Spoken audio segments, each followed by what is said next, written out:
Hello guys, bersama saya lagi dalam Alright Nopo Channel. Saya ingin membawakan Anda sahabat semua perkara yang panas berlaku di Dewan Rakyat. Ya, apabila MP ahli parlimen pendang daripada Parti PAS cuba untuk memprovok MP Kinabatangan ataupun YB Bung Mokhtar. Dan akhirnya sahabat semua, apa yang berlaku? Ya, MP Pandang ini koyak dengan kebodohannya sendiri, cuba mempermainkan isu halal dan memanggil Bung Mokhtar ini sebagai Ustadz Bung Mokhtar, ya, dengan lembut saja, ya, selambah Datuk YB Bung Mokhtar ini, ya, menempelak MP PAS yang cuba mempersendakan, ya, gelaran ustaz itu. Inikah pemimpin daripada Parti PAS, sahabat-sahabat semua? Kononnya Parti Pejuang Islam, tetapi gelaran ustaz itu pun mereka permainkan sebegitu rupa sahaja.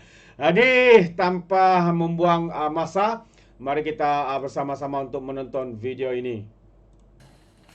Ya, Datuk Pertua, saya juga ingin turut membahas akta kerja 95 Rang Undang-Undang Buruh Sabah 2024. Apa yang kita lihat, Datuk Pertua, bahawa penyelarasan ini memang telah dinanti-nantikan terlalu lama. Seharusnya ada penyelarasan, sebab kalau yang Pertua imbas kembali bagaimana ahli-ahli Parlimen Sabah menyuarakan bagaimana untung nasib pekerja di Sabah apabila bekerja di Semenanjung, perumahan rumah itu tidak seimbang dengan pekerja-pekerja dari Semenanjung. Guru dari Semenanjung datang ke Sabah mendapat imbuhan yang luar biasa, tetapi guru di Sabah berpindah tidak mendapat kemudahan. Jadi saya rasa penyelarasan ini perlu diadakan. Dan yang paling penting yaitu penyelarasan pekerja-pekerja di seluruh negara. Ini perlu, ini Pertua. Sebab di Sabah cuti bersalin 60 hari, sini 98 hari. Diskriminasi pekerja macam-macam. Saya juga ingin bertanya dengan kementerian. Di Sabah ini berapa sebenarnya buruh tempatan, berapa jumlah buruh tempatan, dan berapa jumlah buruh orang asing. Kita pun mau tahu, sebab di Sabah itu Pertua, ladang kelapa sawit terlalu banyak, tetapi banyak majikan menipu kerajaan.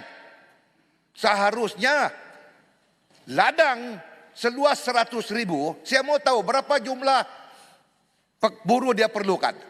Tetapi kalau dia perlu 3,000 orang, dia buat deklarasi 1,000 orang, 2,000 orang dia smuggle.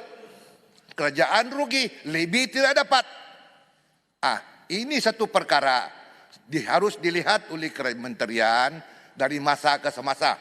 Sebab ladang-ladang di Sabah ini terus terang, mesti ladang-ladang yang besar, semua menipu kerajaan. Mereka mengelak daripada cukai, daripada libi dan sebagainya, maka disitulah timbulnya unsur-unsur diskriminasi. Sebab pekerja-pekerja yang ilegal ini, yang smuggle ini, dia pegang pasport dia. Ada yang melarikan diri, ada yang bunuh diri, macam-macam. Cuma tidak dilapor. Terima kasih, Mbak Ahmad.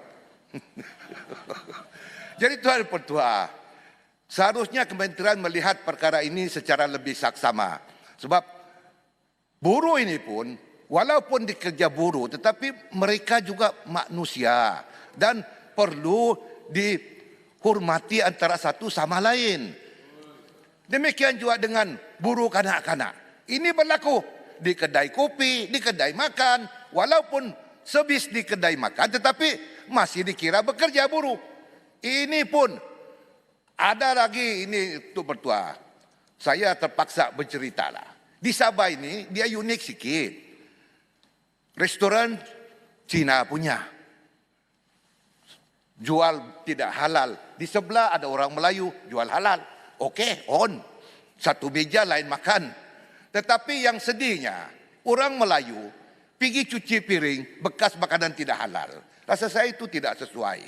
Ini perlu dibendung. Sebab dosa itu akan ada di situ kalau kita tidak buat teguran. Ini penting untuk kita lihat. Di Sabah ini saya kata memang amat terlalu unik, tetapi saya memang mengalu-alukan akta seumpama ini sebab ianya mempertingkatkan pekerja-pekerja buruh itu, iaitu dianggarkan 2,06 juta dan 187,900 lebih majikan. Majikan-majikan ini pun sebetulnya perlu dilihat sebab majikanlah yang banyak memeras ini, yang banyak menghisap jadi lintah darat ini, yang banyak tidak menunaikan amanah dan janji. Mula-mula Terima kasih. Ini tangan sahabat saya. Terima kasih Tuan Ketua. Saya nak tanya, perlu diteruskan tak halal sertifikat ni untuk kita jelaskan benda ini untuk kegunaan orang-orang Islam? Sebetulnya halal ini saya paham benda ni sebab saya pernah beroperasi dengan benda-benda ini. Halal ini sebetulnya dia mengikut proses. Walaupun orang Islam mengusahakan, tetapi kalau prosedur dia tidak tepat, susah dapat sijil halal ni, bukan senang-senang. Sebab itu saya setuju dengan Yang Amat Berhormat Perdana Menteri dan Timbalan Perdana Menteri supaya pensijilan halal ni dipercepatkan proses dia, prosedur dia. Kalau dulu mungkin bertahun-tahun, kalau asal sudah lulus proses dia, maka lepaskanlah. Sebab ini pun Malaysia nama siap kita negara mengamalkan agama Islam, tetapi kita terlalu orang kata mengungkung. Sedangkan ini business opportunity, peluang perniagaan. Kenapa perlu kita kawal? Yang penting proses dia itu tepat, mengikut prosedur yang ditentukan, dan lepaskanlah. Kenapa main politik dalam JAKIM ni? Saya pun bingung. Ini JAKIM pun satu agensi, seharusnya harus melihat bahawa peranan mereka itu iaitu untuk mempermudahkan mana-mana pihak yang memohon mengikut prosedur-prosedur tertentu. Kalau sudah okey, lepaslah. Jangan lagi banyak songi-songi. Hari ini saya panggil Bung Mukhtar. Ustaz Bung Mukhtar. Terima kasih. Bukan Ustaz. Kita bercakap yang benar. Jadi itu Pertua, balik kepada soal pokok. Saya berharap Menteri melihat perkara ini. Perpindahan ini mungkin kalau ada penambahan-penambahan pada masa akan datang untuk kebaikan sama ada majikan ataupun buruh itu sendiri, maka perlu ada kelonggaran untuk kita tukuk tambah pada masa akan datang. Dengan ini saya menyokong. Terima kasih. Terima kasih Yang Berhormat Kinabatangan. Membahas yang terakhir, saya mempersilakan Yang Berhormat Sipitang. Itu dia. Selambar saja ahli parlimen PAS daripada Pendang ini mengatakan Ustaz Bung Mokhtar. Waduh, sampai begitu sekali. Kalau ia pun cuba nak provok apa, bagilah panggilan yang elok sikit. Mereka macam seakan-akan panggilan Ustaz ni bagi mereka, siapa-siapa pun boleh jadi Ustaz. Asal sokong mereka boleh jadi Ustaz. Asal saja cakap itu ini jadi Ustaz. Patutlah ramai di kalangan mereka yang menjadi ustaz itu membuat kenyataan-kenyataan yang luar biasa. Seperti yang berlaku di SIK, katanya kalau undi Pakatan Harapan Barisan Nasional masuk neraka, undi PAS masuk surga.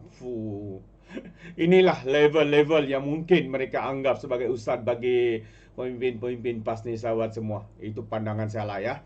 Jadi apapun, terima kasih. Sekiranya anda mau berikan sebarang komen, pandangan, ya, anda boleh berikan di dalam ruangan komen. Jadi izinkan saya untuk mengundurkan diri dan seperti biasa peribahasa mengatakan tak apa-apa kangkap 2 ton keinginan. Dalam bahasa Melayunya tepuk dada tanya selera. Sekian saja daripada Orang Nampak Channel. Saya kita berjumpa lagi. Bye bye.